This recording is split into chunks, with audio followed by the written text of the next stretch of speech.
Hello my dear students, we are reading class 6 science chapter number 3 fiber to fabric। प्यारे बच्चों, हम पढ़ रहे थे क्लास 6 का चैप्टर नंबर 3 और आज जो अपनी क्लास रहेगी वो रहेगी 3.2। ठीक है, यहाँ हमने पढ़ लिया था।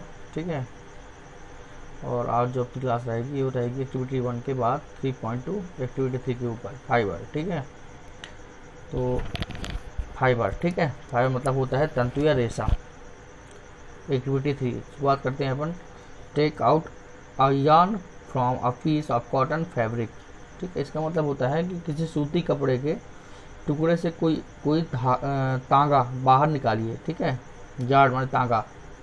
Place this piece of yarn on the table. Now press end one end of the yarn with your thumb. इस तांगे के टुकड़े को मेज पर रखिए। ठीक है, और इस तांगे के टुकड़े के एक सिरे को अपने अंगूठे से क्या करना है, थंब से दबाना है। Scratch the other and of the yarn along its length with your nails as shown in figure 3.3। अब देखिए 3.4 में दिया हुआ 3.4 ये दिया हुआ है। ठीक है, तो क्या बता इसमें कि तांगे के दूसरे सिरे को उसकी लंबाई के अकॉर्डिंग अपने नाखून से खरोंचिए। ठीक है, ये देखिए, ठीक है, नाखून से खरोंच रहा है। क्या आप इस सिरे पर यह देखते हैं कि तांगा, ठीक है, तांगा जो है deduce find that this in the yarn split up into thin strands. ठीक है, तो ये अपन देखेंगे क्या आप इस सिरे पर यह देखते हैं कि तांगा पतली लड़ियों, ये जो है लड़ियाँ, ये जो होती हैं लड़ियाँ वगैरह, ठीक है, लड़ियों में टूटता है कि टूट जाता है कि टूटता है। नेचुरली क्या है, धागा कमजोर रहेगा, अपन खींचेंगे टूटेगा ना, तो वही बता रहा है कि धागा टूटता है कि नहीं टूटता। आगे देखिए, you might have observe something similar when you try to thread a needle.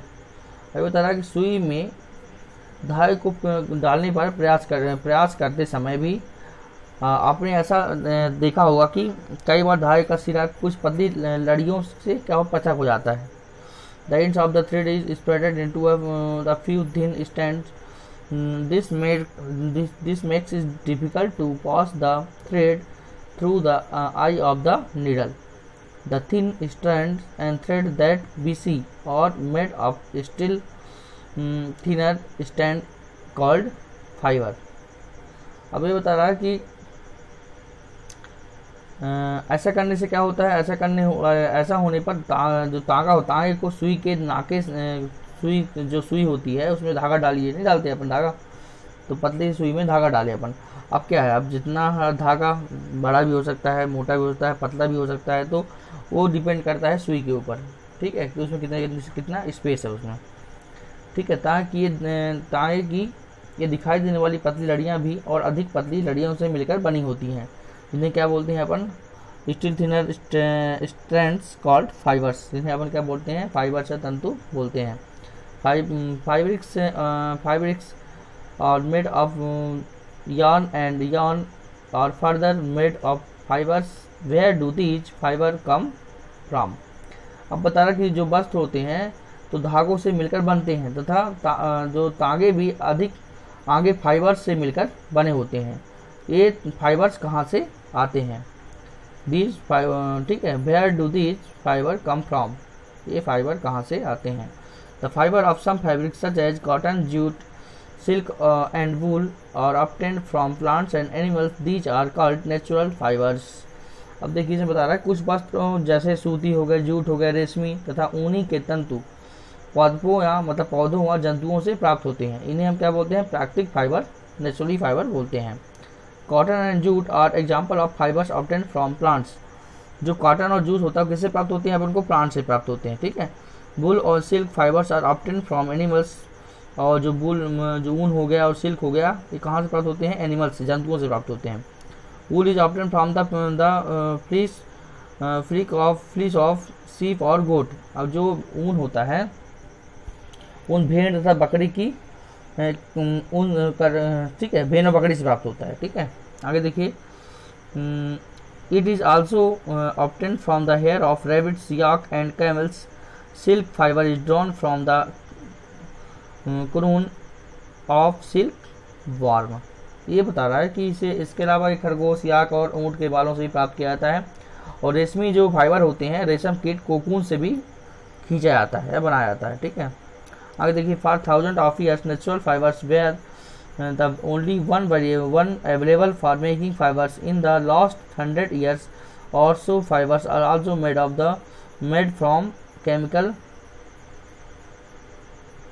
substances which are not obtained from plants or animal sources. These are called synthetic fibers. Some examples of synthetic fiber are polyester, nylon and acrylic. ठीक है, तो ये बता रहा है कि 1000 मतलब हजारों वर्ष तक वस्त्र निर्माण के लिए केवल प्राकृतिक फाइबर्स का उपयोग किया जाता था। पिछले लगभग 100 वर्षों से ऐसे रासायनिक पदार्थ जिनका स्रोत पौधों तथा जंतु नहीं है, ठीक है, नहीं है, तो से फाइबर्स का निर्माण किया जा रहा है। इसे इन्हें क्या बोलते हैं अपन? इन्हें अपन बोलते हैं, ठीक है, नेक्स्ट पेज। चलो भैया क्यों नहीं जा रहा कुछ, हाँ सॉरी बहुत ज़्यादा, हाँ ठीक है, इन्हें बोलते हैं सिंथेटिक फाइबर्स बोलते हैं। क्या बोलते हैं? Synthetic fibres. हिंदी में बोलते हैं इसको संश्लिष्ट तंतु। ठीक है, अब देखिए इसके एग्जांपल दिया हुआ है, जैसे पॉलिस्टर हो गया, नायलॉन हो गया, एक्रिलिक हो गया, ये सभी क्या होते हैं? सिंथेटिक फाइबर्स होते हैं। ठीक है बच्चों, आज अपन इतनी पढ़ते हैं, वीडियो तो लंबा हो रहा है इसलिए ब्रेक करते हैं और टाइम भी काफ़ी हो गया है, रात के 12:45 हो रहे। ठीक है, thank you, thanks for watching.